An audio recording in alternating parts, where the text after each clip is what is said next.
पूर्वीला मला लोक जातीमध्ये बनवत कारण भाजपमध्ये काम करायचो जातीमध्ये कशामुळं आता कुठं काही झाले दंगल झाली आमच्या इथं सगळं नाव उडवलंय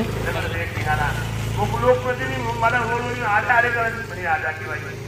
अरे बाबा आता एक घर फुटू लागलं एक रिक्षा लागली मला रोडवर येण्याच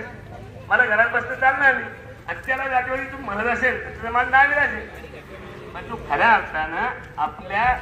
विभाग असेल आपण ज्या शेतात काम करतो तो एरिया तो विभाग चांगला राहायला पाहिजे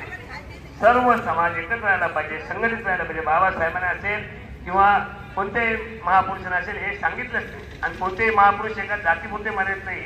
पण तो आता पॅटर्न असा झाला की महापुरुषावर बोलणं सुद्धा झालंय थोडस की चूक कार्यक्रम भावना दुखवले कार्यक्रम आहे त्याला म्हणून आता या सध्या समाजामध्ये चालू आहे हे जर आपल्याला रोखायचं असेल तर आपल्याला माझी असेल सगळ्याची जबाबदारी की बाबासाहेबांचे विचार घराघरात पोहोचवले पाहिजे आणि तरच आपला देश आपला समाज चांगला उभा राहील देश उभा राहील आणि बाबासाहेबांचे उपकार या देशावर जगावर देशावरील जगावर आहे